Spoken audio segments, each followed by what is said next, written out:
Hello everyone, I welcome you at the mandarin academy. आज जो हमारा टॉपिक है वो इमरान खान की जिस प्रकार के से अरेस्ट हुई है, उसके बाद सुप्रीम कोर्ट का जो जजमेंट आया है जिसके अंदर सुप्रीम कोर्ट ने कल कहा है कि इमरान खान को जो उनकी अरेस्ट है वो लीगल नहीं है और उनको इमीडिएटली रिलीज़ कर देना चाहिए।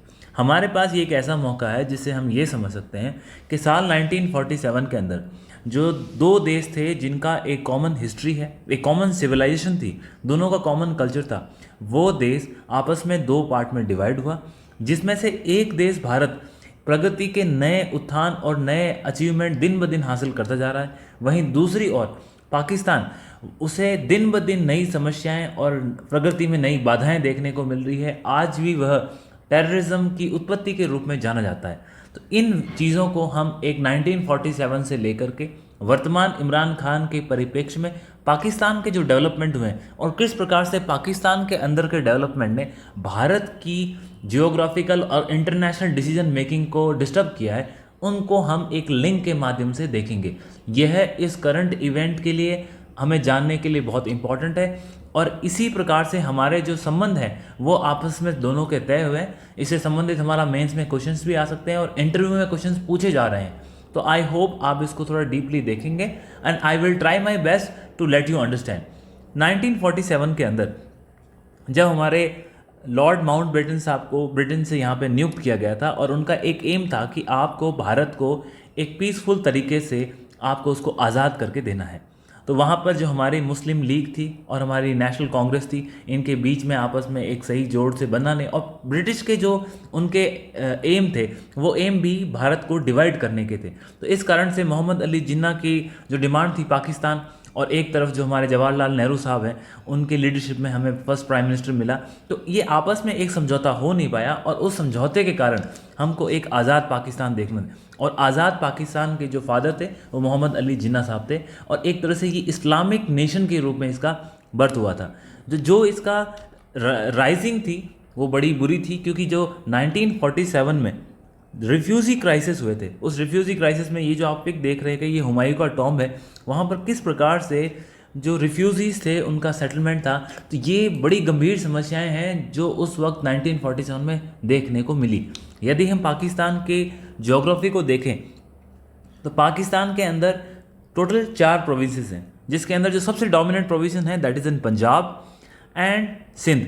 इसके बाद आपको बलूचिस्तान और नॉर्थ वेस्ट फ्रंटियर प्रोविंस, जो ये वाला क्षेत्र आपको दिखाई देता है। तो ये 4 प्रोविंसेस पाकिस्तान में हैं। इन्हीं प्रोविंसेस को लेकर के उस टाइम प्रोविंशियल ऑटोनॉमी की भी मांग की गई थी और इसके बर्थ में ही कुछ ऐसे कारण थे जिस कारण से आज भी पाकिस्तान के अंदर एक स्टेबल पॉलिटिक्स का जन्म नहीं हुआ है। भारत की जो टेरिटरी है वो पंजाब से लगती है और आपको पता है कि जो हमारा पंजाब है उसके 2 पार्ट हुए थे। जो वेस्ट पंजाब था वो पाकिस्तान में गया और जो ईस्ट पंजाब था वो इंडिया में रहा। तो आज भी पाकिस्तान की जो पॉलिटिक्स है उसके अंदर डोमिनेंट है पंजाबियों का रोल है। जो शरीफ फैमिलीज़ है और भुट्टो फैमिलीज़ है, इन सब का संबंध है वहाँ के पंजाब लीनियज से, जो कि वहाँ पर एक डोमिनेंट पॉलिटिकल पार्टी है। यदि हम पाकिस्तान की हिस्ट्री को थोड़ा सा और डिटेल में देखें तो पाकिस्तान जो जिस टाइम इसका 1947 के अंदर बर्थ हुआ था, तो पाकिस्तान एक लार्जेस्ट मुस्लिम स्टेट था।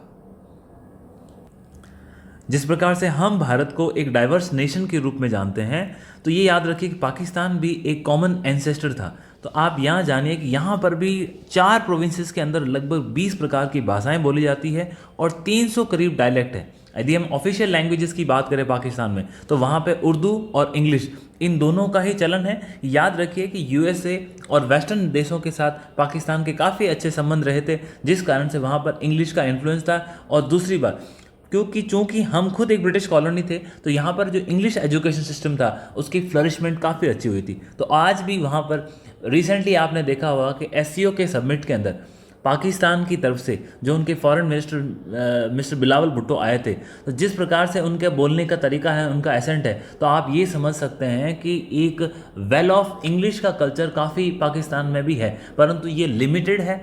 जैसे इस्लामाबाद, रावलपिंडी, लाहौर, कराची, इन शहरों के अंदर ये सेंट्रलाइज है।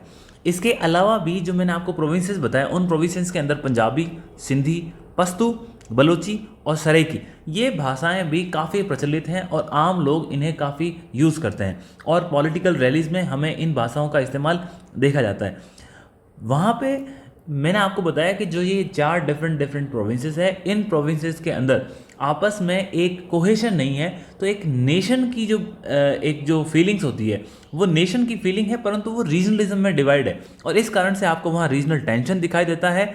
और मैं आपको बता चुका हूँ कि जो पंजाबी मेजॉरिटी है, क्योंकि उनके पास प्रेस्टीज है, पॉलिटिकल पावर है, और अगर हम पाकिस्तान के इतिहास को देखें तो उसमें 30% यदि डेमोक्रेसीज रही है, उस 30% डेमोक्रेसी के अंदर भी 25% टाइम वहाँ की जो पंजाबी कम्युनिटी है उन्होंने रूल किया है। और वर्तमान के अंदर भी इमरान खान को यदि आप छोड़ दें तो टिल टुडे जो उनका ब्यूरोक्रेटिक सेटअप है, जो उनकी मिलिट्री लीडरशिप है, जो उनकी पॉलिटिकल लीडरशिप है, इन सभी स्फीयर में आपको पंजाबी लोगों का डोमिनेशन दिखेगा। तो उनके पास पावर है, वो प्रॉफिट की पोजीशन में रहते हैं और उनको एक पैट्रोनेज मिला है स्टार्टिंग से।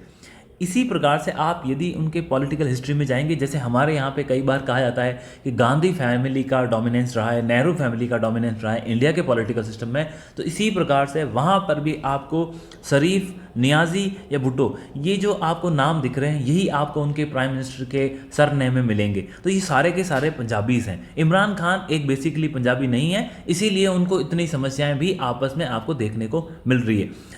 पाकिस्तान के अंदर 3 बार कॉन्स्टिट्यूशन को बनाने की कोशिश की गई, 3 बार कॉन्स्टिट्यूशन फ्रेम हुआ। सबसे पहले उन्होंने साल 1956 के अंदर उन्होंने अपना फर्स्ट कॉन्स्टिट्यूशन दिया था। सेकंड कॉन्स्टिट्यूशन पाकिस्तान के अंदर 1962 में आया था और जो उनका थर्ड कॉन्स्टिट्यूशन था वो साल 1973 में आया था। जो 1973 का उनका कॉन्स्टिट्यूशन है वो अमेंडमेंट के साथ आज भी चल रहा है, परंतु मैं ये बताना चाहता हूँ कि इस 47 से लेकर 2023 तक की उनकी हिस्ट्री में उन्होंने सक्सेसिव फेलियर्स देखे हैं उनके कॉन्स्टिट्यूशन के निर्माण को लेकर के। तो इस प्रकार से आप ये भी समझ सकते हैं कि जब आपके कॉन्स्टिट्यूशन में स्टेबिलिटी नहीं है, वहीं आप इंडिया का कॉन्स्टिट्यूशन देखें कि जब से हमने 1947 से बनाया है आज तक उसमें अमेंडमेंट्स हुए हैं, परंतु हमें हमारे कॉन्स्टिट्यूशन को कभी भी दोबारा लिखने की या इसके बारे में चर्चा होने की आवश्यकता फील नहीं हुई है। तो आप ये समझते हैं कि स्टेबल पॉलिटी किसी कंट्री में तभी हो सकती है जब उसका रिटन कॉन्स्टिट्यूशन वेल ऑफ हो। इसके अलावा जो इन डिफरेंट डिफरेंट कॉन्स्टिट्यूशन के अंदर भी वहाँ पे जो एक नेशनल पॉलिटिकल पार्टीज होती है, जैसे आज वर्तमान में अभी आपने रिसेंटली देखा किस प्रकार से आम आदमी पार्टी को हमारे नेशनल पार्टी का दर्जा दिया गया। तो जो नेशनल पार्टीज होती है ये एक नेशन को लेके अपनी पॉलिसी, अपना एजेंडा मैनिफेस्टो की तरफ से लाती है और बताती है कि हमारे ये विज़न है और इस प्रकार से हम देश की प्रगति में काम करेंगे। परंतु पाकिस्तान के अंदर उसका एक मोटा जो 70% जो उसका टाइम था इंडिपेंडेंस से लेके आज तक, उसके अंदर कोई भी नेशनल पॉलिटिकल पार्टीज नहीं देखी गई। क्योंकि ये जो पॉलिटिकल पार्टियाज है जो आपने उनके वहाँ पीपीपी सुना होगा, पाकिस्तान पीपल्स पार्टी, या आपने तहरीक इंसाफ पार्टी का नाम सुना होगा, ये जो पॉलिटिकल पार्टीज़ है, या आपने मुस्लिम लीग बड़ी फेमस पार्टी थी एक टाइम में, तो ये पॉलिटिकल पार्टी वहाँ पर रीजनली डोमिनेंट थी। उनका नेशन को लेकर के एक नेशनल पॉलिटिकल पार्टी के तौर पे आप नहीं कह सकते। और इसी कारण से एक नेशनल पॉलिटिकल पार्टी न होने के कारण ही वहाँ पे सिविल सर्वेंट्स और आर्मी, इनकी पावर हमेशा से ही बनी रही है। अब मैंने आपको कॉन्स्टिट्यूशन के बारे में बता चुका हूँ कि 1956 के अंदर इनका पहला कॉन्स्टिट्यूशन आया था और इस कॉन्स्टिट्यूशन ने पाकिस्तान को एक इस्लामिक रिपब्लिक के तौर पर डिक्लेयर किया था। जैसे हम जानते हैं कि हम एक डेमोक्रेटिक रिपब्लिक है और पाकिस्तान वो एक इस्लामिक रिपब्लिक है। 1956 में जब पाकिस्तान का फर्स्ट कॉन्स्टिट्यूशन बना, उस कॉन्स्टिट्यूशन के बनने के बाद ही साल 1958 से लेकर के जब हमारा लिबरेशन ऑफ बांग्लादेश का वॉर हुआ था, उस पीरियड तक पाकिस्तान के अंदर मिलिट्री रूल ही रहा। तो पहले जनरल अयूब साहब थे, उन्होंने रूल किया था, और फिर जब जनरल अयूब साहब के बाद याया खान साहब ने इसको रूल को इम्प्लीमेंट किया था। तो एक प्रकार से मिलिट्री रूल पाकिस्तान के लगभग 50% टाइम जो उनका इंडिपेंडेंस से लेके आज तक है, तो उसके अंदर 50% टाइम में मिलिट्री रूल ही रहा है। और जो बाकी 50% टाइम में जब उनका डेमोक्रेटिक इलेक्टेड गवर्नमेंट्स रही है, उस वक्त भी मिलिट्री का से हमेशा रहा है, उनका एक अपर हैंड रहा है। यदि आप वर्तमान कंटेक्स्ट में भी देखें, इमरान खान को प्राइम मिनिस्टर बनाना ये एक मिलिट्री बैकिंग से हुआ था, क्योंकि इमरान खान का क्रिएशन पाकिस्तान की मिलिट्री ने किया था और इमरान खान को पद से नियुक्त जो उनको विमुक्त किया गया था वो भी पाकिस्तान की मिलिट्री के कारण ही हुआ था। तो आप ये सोचिए, आज भी पाकिस्तान की मिलिट्री का एक बहुत इंपॉर्टेंट फैक्टर वो प्ले करती है वहाँ की पॉलिसी मेकिंग में। आप इसीलिए देखिए हाई प्रोफाइल जब भी विजिट होती है तो पाकिस्तान के जो चीफ ऑफ आर्मी स्टाफ होते हैं वो विदेशों में जाते हैं, उसके बाद प्राइम मिनिस्टर जाते हैं। तो इस प्रकार से उनका जो एक पॉलिटिकल सिस्टम है वो इंडिया के पॉलिटिकल सिस्टम से डिफरेंट है।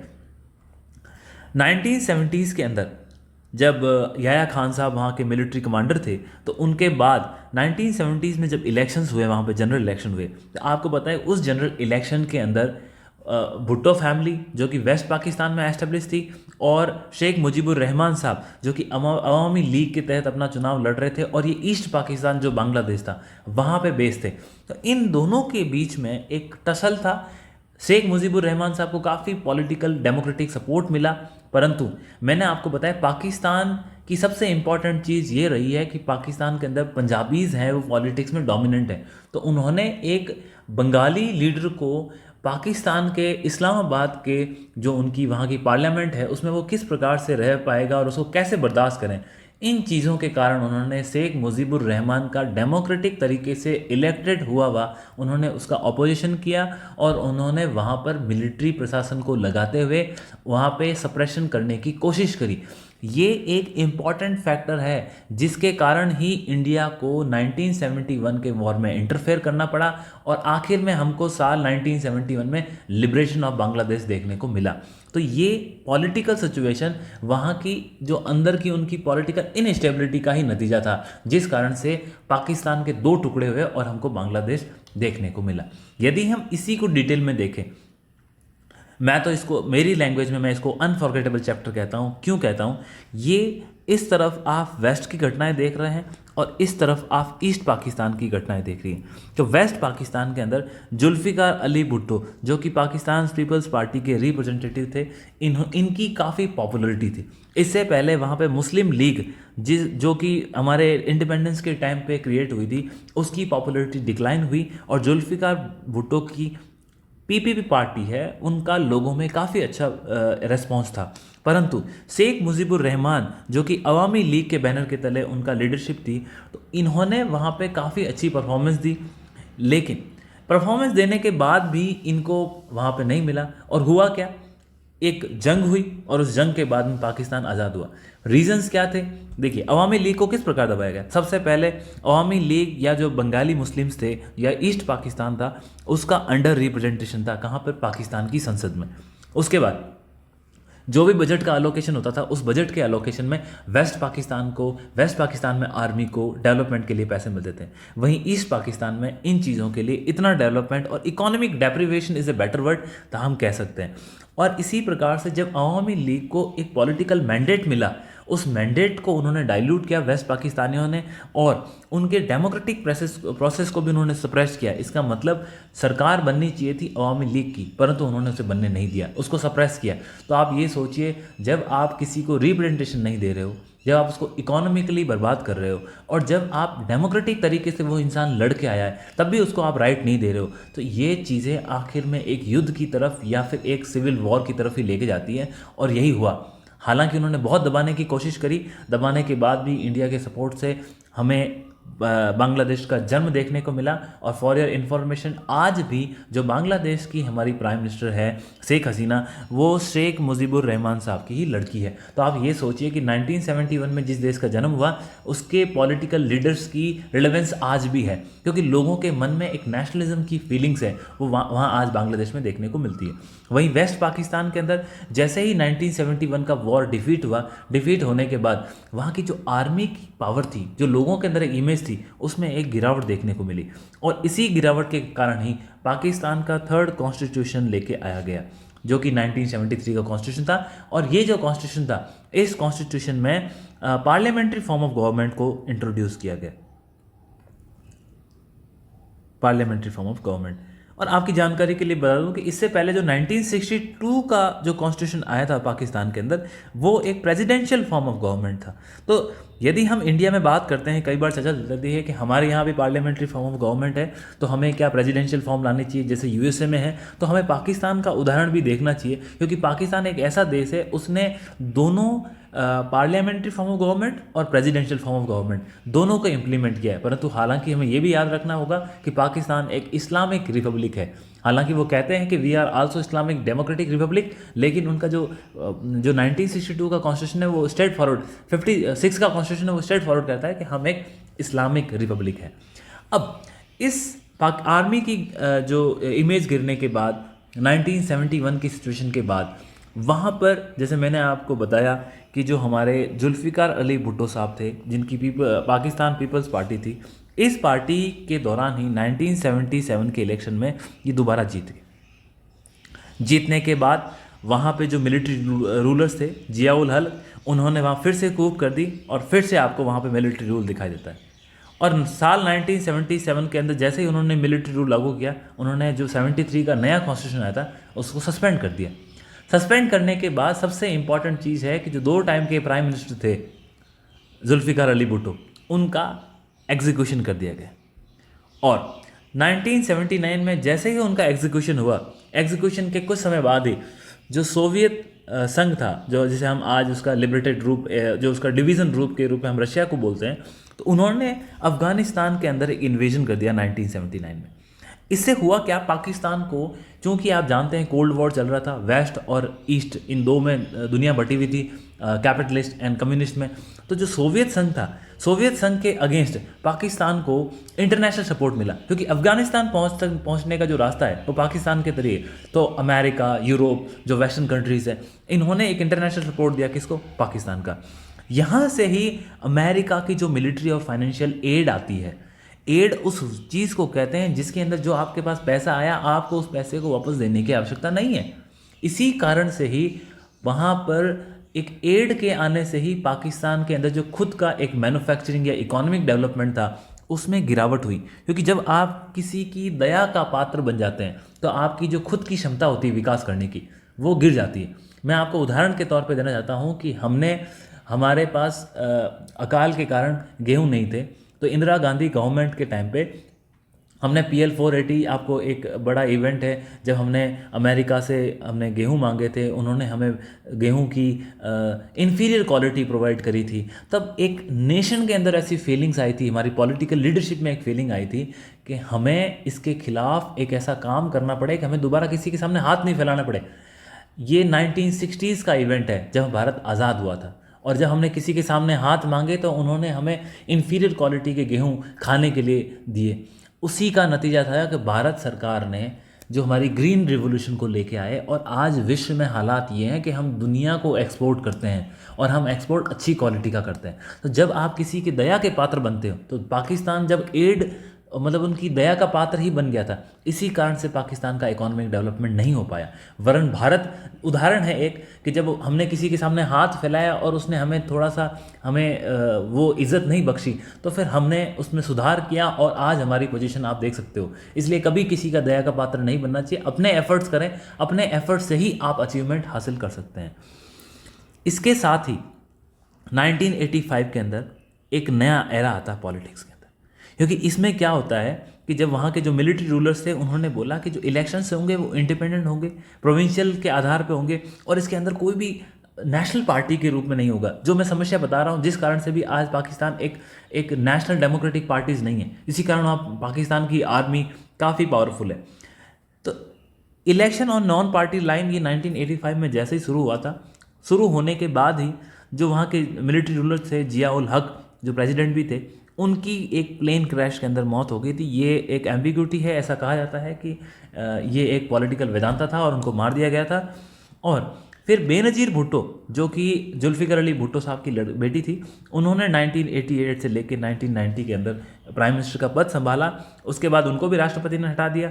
फिर नवाज शरीफ साहब को प्राइम मिनिस्टर बनाया, जो कि कारगिल के टाइम भी थे, आपको पता होगा, उनको भी फिर राष्ट्रपति ने हटा दिया। तो बेनज़ीर भुट्टो और नवाज शरीफ, इनके बीच में पावर का स्ट्रगल चलता रहा, और उसी टाइम एंट्री होती है परवेज़ मुशर्रफ साहब की। जो परवेज़ मुशर्रफ साहब उस टाइम पाकिस्तान के मिलिट्री रूलर भी रहे हैं, वो चीफ ऑफ आर्मी स्टाफ भी रहे हैं, और फिर बाद में पाकिस्तान के प्रेसिडेंट भी रहे। इन सारी चीज़ों में आपने एक चीज़ देखा होगा कि यहाँ पे आप देखिए भुट्टो मिस्टर जो जुल्फ़िकार अली भुट्टो साहब है, उनका एग्जीक्यूशन हुआ। फिर आप देख सकते हैं कि जो उनकी जियाउल हक जो कि मिलिट्री लीडर थे, उनकी यहाँ पे आपको सस्पिशियस डेथ देखने को मिल रही है। और यहाँ कॉन्स्टेंटली आपको प्रेसिडेंट्स और मिलिट्री रूलर्स की पावर को देखने को मिला।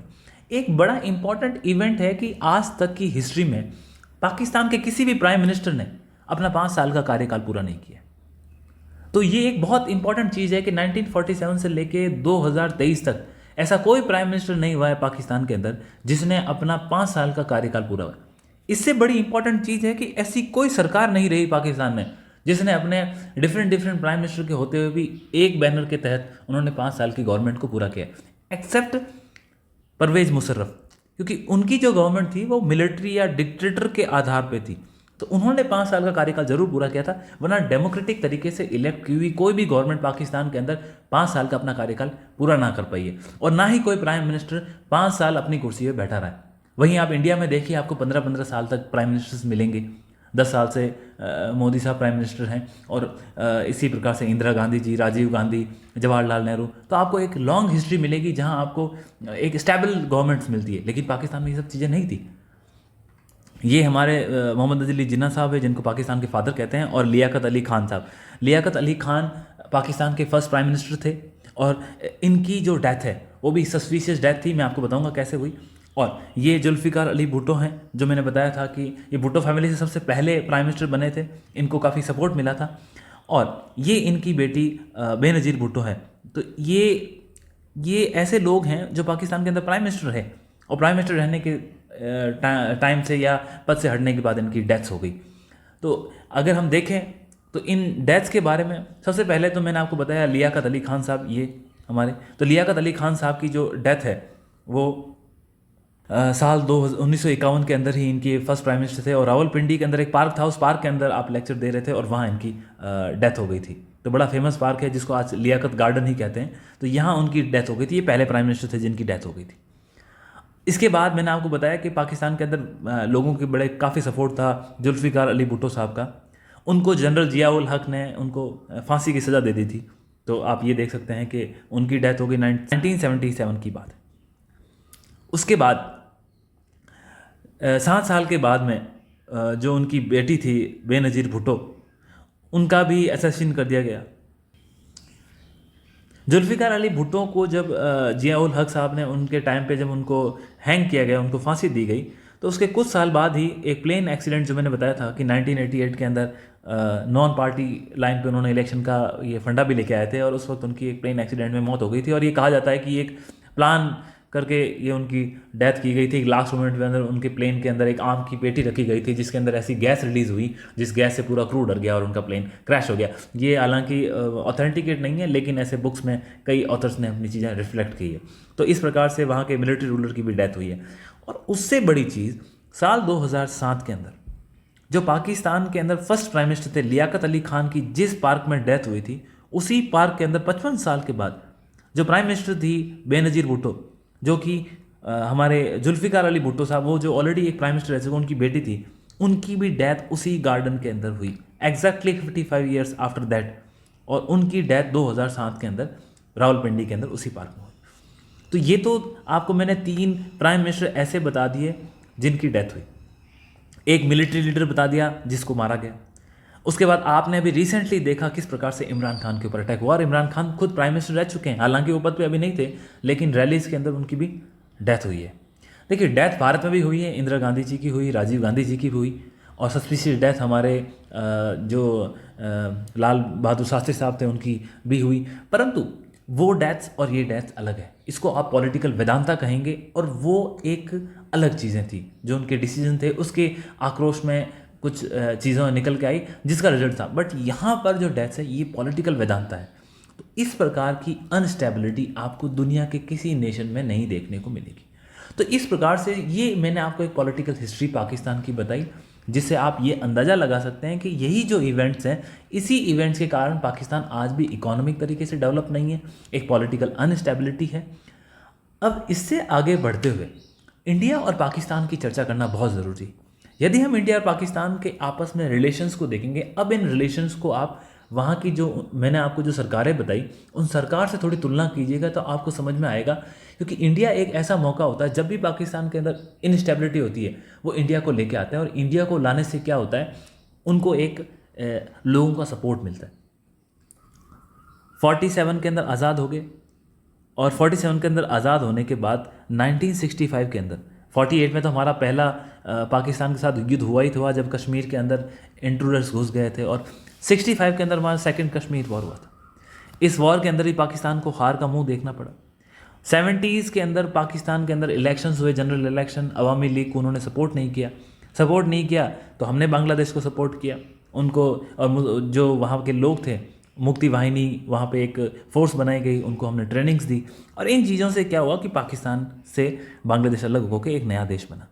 तो first war, second war, third war, इतने वॉर लड़ने के बाद इंडिया ने सोचा कि अब हमें हमारी स्टेबिलिटी ज़रूरी है, तो हमने पोखरण के अंदर न्यूक्लियर ब्लास्ट किया था, that is operation smiling Buddha. और उससे क्या हुआ कि हालांकि इतना सक्सेसफुल होता है या नहीं होता है इसके ऊपर लेके बड़ी आर्गूमेंट्स है, लेकिन ये हमारा प्रथम प्रयास था। परंतु एक तथ्य मैं जरूर कहना चाहूँगा कि जब हमने पोखरण टेस्ट किया था तब यूएस में, वेस्टर्न यूरोप के देशों ने कहा था कि अगले 24 साल भारत कभी भी न्यूक्लियर टेस्ट करने लायक नहीं रहेगा। इतने सैंक्शंस उन्होंने लगाए थे। हुआ क्या, कश्मीर के अंदर इंसर्जेंसी बढ़ती है 1980 और 90 के दशक में, और अटल बिहारी वाजपेयी साहब जब प्राइम मिनिस्टर थे तो 1998 के अंदर हमने दोबारा पोखरण 2 किया, और it was very successful test. और मैं आपको बता दूं, हम एकमात्र ऐसे देश थे उस वक्त दुनिया में जो कि यूनाइटेड नेशन सिक्योरिटी काउंसिल के परमानेंट मेंबर नहीं थे, और वो पहला देश था जिसने बिना परमानेंट मेंबर होते हुए न्यूक्लियर टेस्ट किया।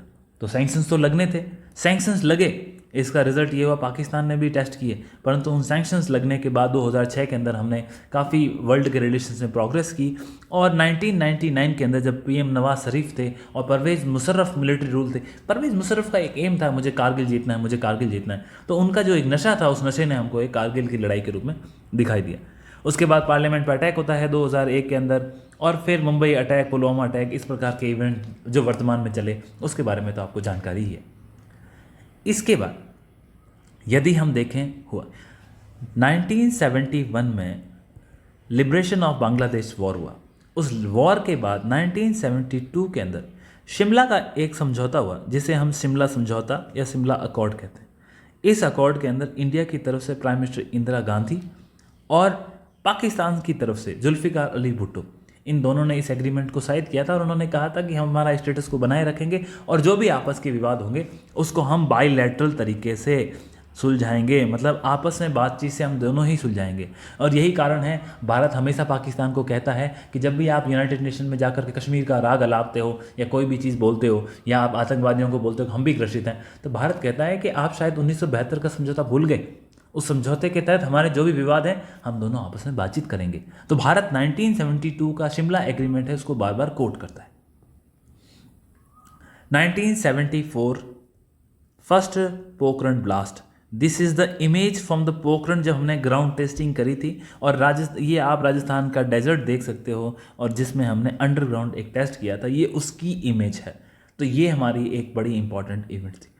मैंने बताया 80s और 90s के अंदर जब कश्मीर के अंदर इंसर्जेंसी हो गई थी, तो इस इंसर्जेंसी के कारण ही वहाँ पर हमने पाकिस्तान को बड़े क्रिटिकल शब्दों में कहा था आप गलत कर रहे हो। तो पाकिस्तान का कहना था कि हम कश्मीर को मॉरल और डिप्लोमेटिक सपोर्ट दे रहे हैं, जबकि वो एक आतंकवादी घटनाएं घटित करवाने में उसका योगदान था।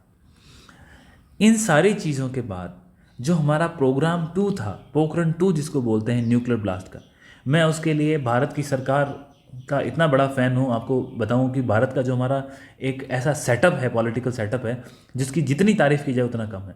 साल 1989 से लेकर के 1998 तक 11 साल 10 साल का पीरियड था। इस 10 साल के अंदर भारत के अंदर 7 प्राइम मिनिस्टर आए।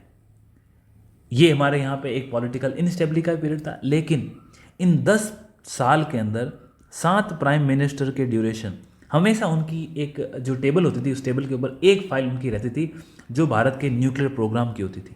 परंतु कभी भी ये सीक्रेट 10 साल से जो हम प्लानिंग कर रहे थे पोखरण 2 की, वो लीक नहीं हुई। तो आप ये सोच सकते हैं यस, हमारे यहाँ पे डिफरेंट पॉलिटिकल आइडियोलॉजीज़ है, लेकिन हम हमारे नेशन के जो एम है उसको प्रायोरिटी देते हैं। ये उसका एक जीता जागता उदाहरण है और इसने दुनिया के इंटेलिजेंस को फेल कर दिया और world war shock, specially western world है वो दुनिया शॉक थी कि किस प्रकार से 10 साल तक कोई राष्ट्र, इन्होंने कहा था कि 24 साल भारत अपना ब्लास्ट नहीं कर पाए, परंतु भारत ने किया। इन चीज़ों से आप समझ सकते हो कि हमने वर्ल्ड को किस तरह से शॉक करके रखा था। ये बड़ी फेमस इमेज है जो हमारे पोखरण की है। यहाँ पे आप अटल बिहारी वाजपेयी साहब को देख सकते हैं, आप हमारे प्रेसिडेंट रहे थे अब्दुल कलाम साहब को देख सकते हैं, और ये पूरी मिलिट्री और सिविल और जो हमारे Bhabha atomic research centre DRDO, इन सभी के योगदान से जो हमने एक अचीवमेंट हासिल किया उसका एक जीता जागता उदाहरण था। उस वक्त इस इवेंट के बाद यूनाइटेड स्टेट्स के जो प्रेसिडेंट थे बिल क्लिंटन, तो उन्होंने ये रेफर किया था कि South Asia as the most dangerous place on the earth. और मैं आपको बता दूं ये 1998 की बात है और साल 2023 चल रहा है। आप बता दीजिए इस इवेंट के बाद में हमने ऐसे कौन से जंग लड़े, हमने कौन सा न्यूक्लियर यूज़ किया। तो वेस्ट की जो आइडियोलॉजी है वो भारत की आइडियोलॉजी से बिल्कुल अलग है। ये इन चीज़ों के जीते जागते हैं। मेरा एक हॉलिस्टिक तरीके से ये चीज़ें आपके सामने लाना, हमारा जो एक एरेना है उसको जोड़ने का प्रयास है, हमारी सोच को डेवलप करने का प्रयास है कि हम चीज़ों को समझें। इस इवेंट के बाद अटल बिहारी वाजपेयी साहब ने एक बहुत बड़ा इनिशिएटिव लिया था और उन्होंने दिल्ली से लाहौर तक एक बस यात्रा शुरू की थी। दिल्ली, इसको फेमस लाहौर बस यात्रा के नाम से भी जाना जाते हैं। वो खुद इस बस यात्रा में गए थे। जसवंत सिंह जी, शत्रुघ्न सिन्हा और बड़े पॉलिटिकल लीडर्स थे भारत के, वो सभी एकजुट होकर के, विपक्ष भी साथ में था और एक शांति का प्रयास किया गया था पाकिस्तान के साथ। उस टाइम नवाज शरीफ वहाँ के प्राइम मिनिस्टर थे और ये एक इम्पॉर्टेंट इवेंट था लाहौर बस यात्रा। शायद ये उम्मीद थी कि हम यहाँ से एक अच्छे पीसफुल रिलेशन बना के चलेंगे, परंतु हुआ क्या, एक मिलिट्री लीडर परवेज़ मुशर्रफ, और उन्होंने जिस प्रकार से अपने जो पॉलिटिकल मास्टर थे नवाज शरीफ, तो उसको जैसे उन्होंने समझाया कि मैं कश्मीर आपको लेके दे दूंगा, गवर्नमेंट आपको मिल जाएगी, और उनका खुद का एक नशा था कि मैंने कश्मीर जीतना है, मैंने कश्मीर जीतना है। मिला क्या उनको? एक बुरी हार, एक इंटरनेशनल इमेज उनकी ख़राब हुई। और ये ऐसा नहीं था कि 1999 में ही कश्मीर हुआ, इससे पहले वो बहुत प्रयास कर रहे थे, वो सक्सेसफुल नहीं हुए थे। लेकिन 1999 के अंदर वहाँ की पाकिस्तान की पॉलिटिकल लीडरशिप और मिलिट्री लीडरशिप दोनों ने आपस में हाथ मिला लिया था और इस कारण से ही हमें कारगिल का वॉर देखने को मिला। लेकिन जो हमारे हीरोज़ निकले उस वॉर से, विक्रम बत्रा और बड़े ही लीडर्स थे, उनका एक कैरिस्मेटिक लीडरशिप थी तो बड़ी फेमस हुई। तो ये चीज़ें उन्होंने हमें एक पाकिस्तान से एक जीत दिलाई और ये एक मास्टर स्ट्रोक था इंडिया की तरफ से कि वो हमारी एडवर्स कंडीशन थी, पर मैंने आपको बताया भारत ने दर्द से निकल कर और मतलब दुख देखते हुए सुख को हासिल करने का प्रयास किया है। तो ये एक ऐसा ही इवेंट था, हमने बड़ी कठिन जंग लड़ी और उसमें हम जीत के वापस बाहर निकले। दुनिया ने हमारे एफर्ट्स को प्रेज़ किया, हम उनकी टेरिटरी में नहीं गए परंतु हम जीत के निकले। भारत एक महान देश है।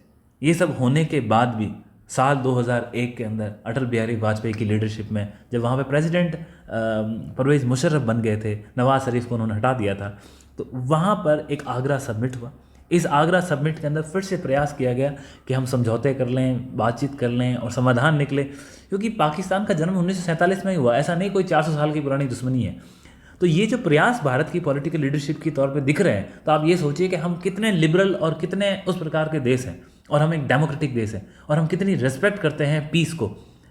परंतु आगरा समिट में 4 सॉल्यूशन परवेज़ मुशर्रफ साहब के भी तरफ से भी दिए गए थे। उन्होंने कहा था कि हम वहाँ पे स्टेटस को बनाएंगे, वहाँ पे जॉइंट सुपरविज़न होगा, हम कश्मीर के अंदर ट्रुप्स को बाहर निकालेंगे और एक सेल्फ गवर्नेंस का काम किया जाएगा। हालांकि ये सारी चीज़ें मैटरलाइज नहीं हुई और मैटरलाइज नहीं होने के पीछे एक इम्पॉर्टेंट कारण था और वो कारण था ये, हिंदुस्तान की संसद पर आप हमला करते हो। आप सोचिए हमारा जो मंदिर है देश का, उस मंदिर, हम डेमोक्रेसी को ही पूछते हैं और हमारे डेमोक्रेसी के टेम्पल पे आपने अटैक किया। इससे पहले वहाँ श्रीनगर की डेमोक्रेसी, वहाँ श्रीनगर में हमारी जो असेंबली उसके ऊपर अटैक हुआ। तो इन चीज़ों को कोई कंट्री टॉलरेट नहीं कर सकती है और ये मैं कहता हूँ ये एक एपिटोम था, ये वो एक हाईएस्ट पीक था जब भारत के जो सबसे स्टेबल प्राइम मिनिस्टर, जिनको दुनिया पूछती है, जिनको विपक्ष पूछता है, प्रधानमंत्री हमारे अटल बिहारी वाजपेयी साहब, उन्होंने अपनी लीडरशिप में एक डिसीजन लिया और उन्होंने कहा कि हम इसका जवाब देंगे। और उन्होंने जवाब बोला, हमने कई समझौते किए, हमने शांति के हर प्रयास किए, हमने उनकी सारी गलतियां माफ़ करी, परंतु इस बार नहीं बख्शेंगे। और उन्होंने ऑपरेशन पराक्रम, जिसके बारे में लोग कम जानते हैं, ऑपरेशन पराक्रम उस इवेंट का नाम है जब भारत की संसद के ऊपर अटैक करने के बाद भारत की इंडियन आर्मर्ड फोर्सेस को international border, Rajasthan, Punjab, Gujarat, Jammu and Kashmir, इन सारी टेरिटरी पे हमने हमारी फोर्सेस को डिप्लॉय कर दिया था, आर्मर्ड के ट्रूप्स, इन्फेंट्री के ट्रूप्स। तो ये एक ऐसी कंडीशन थी जिसके अंदर war was about to break out. और पाकिस्तान ने अपनी तरफ से कोशिश की थी, पाकिस्तान ने वेस्ट का इतना सपोर्ट लेने की कोशिश की कि आप कैसे भी करके भारत को समझाओ, वरना पाकिस्तान का नेस्ता नामूस हो जाएगा, इतिहास खत्म हो जाएगा। तो आप सोचिए, जब आप किसी शांति प्रिय देश को अगर आप झकझोरते हो तो ऐसी सिचुएशंस आती है। और ऑपरेशन पराक्रम एक ऐसा इवेंट था जिसने भारत की शक्ति को दिखाया और जिसने पाकिस्तान को एक रोक दिया कि हमें आगे से बहुत सावधान होने की ज़रूरत है। परंतु वेस्ट के प्रेशर के कारण, दुनिया के पॉलिटिकल प्रेशर के कारण भारत ने फाइनली 1 साल बाद उसकी फोर्सेस डिप्लॉय रही बॉर्डर पे और भारत ने इसको रिट्रीट किया और ऑपरेशन पराक्रम हमारा जो था वो मेटेरियलाइज नहीं हुआ। मतलब आप युद्ध की तैयारी, संपूर्ण तैयारी थी, पर युद्ध के अंदर तब्दील नहीं हुई। इसके बाद एक रिलेटिवली थोड़ा सा हमारा एक स्टेबल शांति का दौर चला, हमारे वेस्ट के अंदर रिलेशन सुधरे, परंतु समझौता एक्सप्रेस के जो ब्लास्ट थे और फिर जो 2008 के अंदर मुंबई के अंदर जो ब्लास्ट थे, इन्होंने फिर से हमारे रिलेशंस के अंदर एक नई दरारें क्रिएट कर दी। आप इन चीज़ों के जाने के बाद की हिस्ट्री जानते हैं कि हमने पाकिस्तान के साथ मैचेस खेलने बंद कर दिए, बहुत सारी चीज़ें हुई, पॉलिटिकल डिप्लोमेटिक रिलेशंस तोड़ दिए गए, परंतु फिर भी एक नए युग का जन्म होता है जब भारत के अंदर नरेंद्र मोदी गवर्नमेंट साल 2014 के अंदर आती। अपनी जब उनकी शपथ ग्रहण होता है तो वो हमारे रीजनल कंट्रीज़ हैं, आसपास के देश हैं, मित्र देशों को बुलाते हैं, पड़ोसियों को बुलाते हैं, और उन्होंने प्राइम मिनिस्टर नवाज शरीफ को भी इनवाइट किया कि आप मेरी स्वेरिंग इन सेरेमनी में आइए। उसके बाद साल 2015 के अंदर प्राइम मिनिस्टर नवाज शरीफ की जो पोती है उनके वहाँ पे फंक्शन था, तो उस फैमिली फंक्शन के अंदर एक अनसरप्राइज विजिट प्राइम मिनिस्टर के द्वारा की जाती है। ऐसा जनरली होता नहीं है। तो ये एक कोशिश थी कि जो हमारे ठंडे पड़े हुए रिश्तों को वापस से गर्मजोशी से एक दोस्ती निभाया जाए, परंतु जवाब पाकिस्तान की मिलिट्री के ऑफ से पठानकोट एयरबेस पर अटैक होता है। उसके बाद जैसे ही जम्मू कश्मीर के अंदर बुरहान वानी की हत्या होती है तो पाकिस्तान की तरफ से वहाँ पे जो एंगर होता है लोगों में, कश्मीरी लोगों में, उसको सपोर्ट करके हमारे यहाँ पे अनस्टेबिलिटी की कोशिश होती है। तो ये चीज़ें भारत की इंटेलिजेंस को ये खबरें मिलती है, वो सरकार को देती है, तो ये कहते हैं कि ये चीज़ें हमें इसको रोकना पड़ेगा। उसी साल सितंबर के अंदर उरी के अंदर आर्मी कैंप अटैक होता है और हमारे 18 जवान जो शहीद होते हैं। सुबह 4 से 5 बजे की ये घटनाएं होती है। ये काफ़ी गलत चीज़ें हैं जब आप इस प्रकार के इवेंट को अंजाम देते हैं, और इसमें सीधा सीधा पॉलिटिकल लिंकेज था पाकिस्तान की मिलिट्री का, पाकिस्तान के ISI का और वहाँ पर बैठे आतंकवादी संगठन का। तो हमारी पॉलिटिकल लीडरशिप कहती है इनफ इज़ इनफ, और हम एक सर्जिकल स्ट्राइक देखते हैं पाकिस्तान के अंदर। और 2019 के अंदर फिर से हमें पुलवामा का अटैक देखने देता, तो उसका भी जवाब भारत ने बालाकोट के अंदर एयर स्ट्राइक करके दिया। तो आप ये सोचिए कि जो घटनाएं अब हो रही है उसका हम जवाब दे रहे हैं, और इससे पहले हम उनकी गलतियों को माफ़। तो ये भारत की जो पॉलिसी है उसमें चेंजेस है। आज हम न्यू डायमेंशंस देखें तो इमरान खान पाकिस्तान के नए प्राइम मिनिस्टर बने, और ये एक नॉन पंजाबी थे, सबसे बड़ी इंपॉर्टेंट चीज़ है। हालांकि इनकी गवर्नमेंट खुद एक अनस्टेबल थी, इनके स्टेटमेंट्स बड़े अनस्टेबल थे, इनकी सरकार के दौरान पाकिस्तान के जो वेस्ट से रिलेशन थे वो ख़राब हुए, इनके चाइना से रिलेशन ख़राब हुए, इनके भारत से रिलेशंस ख़राब हुए, इनके पड़ोसी देशों से रिलेशंस ख़राब हुए, अरब से इनके रिलेशंस ख़राब हुए, और ये खुद स्टेबल नहीं थे।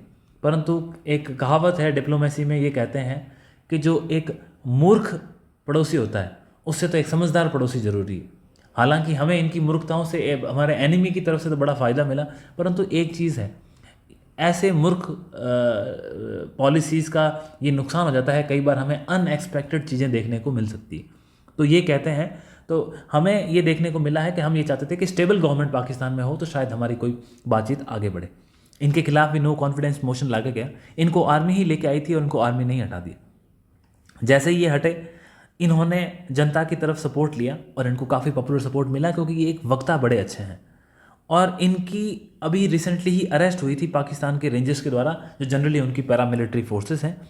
तो इन पैरामिलिट्री फोर्सेस के द्वारा जब इनकी अरेस्ट हुई और उसके 2 दिन बाद ही कल सुप्रीम कोर्ट का रूलिंग भी आ गई, और सुप्रीम कोर्ट ने कहा कि हमें इनको रिलीज़ कर देना चाहिए। जो उनकी अरेस्ट है वो जुनून नहीं है, और इनको आप रिलीज़ कर दो। तो इस प्रकार से ये इवेंट्स हो रहे हैं। ये आप देख सकते हैं, इकोनॉमिक टाइम्स का आया था जिसके अंदर पाकिस्तान के सुप्रीम कोर्ट ने ऑर्डर्स दिए हैं। Pakistan supreme court order release of former prime minister Imran Khan, जो इनकी तहरीक इंसाफ पार्टी है, उनके ये चेयरमैन भी है, और इनकी जो अरेस्ट थी उसको इलीगल कहा गया और कहा गया कि इनको बरी किया जाए। ये सारी चीज़ें हमें पाकिस्तान की हिस्ट्री को एक शॉर्ट में, ये मैंने ब्रीफली आपको एक ओवरव्यू देने की कोशिश की है, ताकि जब आपकी चीज़ें एक बड़ी पिक्चर माइंड में रहती है तो आप छोटी चीज़ों को समझ सकते हो कि आखिर क्यों हम ऐसा करते हैं, क्यों हम अभी आप रिसेंटली देखिए, उदाहरण के तौर पे हमारे SCO की मीटिंग के अंदर जो बिलावल अली ज़रदारी आए थे, जो कि बेनज़ीर भुट्टो के बेटे हैं, वो फॉरेन मिनिस्टर है, उन्होंने जो आया, उनके जो स्टेटमेंट्स थे, उस स्टेटमेंट्स का काउंटर अगर हमारे फॉरेन मिनिस्टर S जयशंकर साहब नहीं करते तो आप सोचिए ये तो गलत चीज़ें हैं। तो उन्होंने जो किया वो सही किया, उनके स्टेटमेंट काफ़ी हार्ड थे, लेकिन पाकिस्तान जैसे देश को जहाँ पॉलिटिकल अनस्टेबिलिटी है, उनको हम इन्हीं शब्दों में समझा सकते हैं। हालांकि पीस का कोई अल्टरनेटिव नहीं होता है, और इसके लिए मैं एक कोट करना चाहूँगा जो अटल बिहारी वाजपेयी साहब ने दिया था, वेरी फेमस कोट। उन्होंने कहा था कि आप अपने दोस्त बदल सकते हो, आप अपने दुश्मन बदल सकते हो, लेकिन आप पड़ोसी नहीं बदल सकते। तो हमें ये भी समझना होगा कि पाकिस्तान हमारा पड़ोसी है, तो अब उसके साथ कैसे रिलेशन बनाए जाए, ये एक पॉलिटिकल डिसीजंस हैं। पॉलिटिकल स्टेबिलिटी पाकिस्तान में भी ज़रूरत की है, जिससे क्या है कि एक पीसफुल सौहार्द बन सके, और इकोनॉमिक डेवलपमेंट आज की सबसे इम्पॉर्टेंट ज़रूरत है, और पाकिस्तान इन चीज़ों में सबसे पीछे है। आई होप आपको ये एक स्टोरी काफ़ी अच्छी लगी होगी। ये स्टोरी एक हकीकत है, और जो एक इंडिया पाकिस्तान का रिलेशन है, और पाकिस्तान की जो पॉलिटिकल हिस्ट्री है, जो करंट इवेंट्स वहाँ पे अनफोल्ड हो रहे हैं, इनको एक समझाने का प्रयास किया। आई होप आपको अच्छा लगा होगा। Please do subscribe us, like us. हम इसी प्रकार से आपके लिए नई जानकारी लाते रहेंगे जो आपके एग्जाम्स में काम आए। Thank you so much.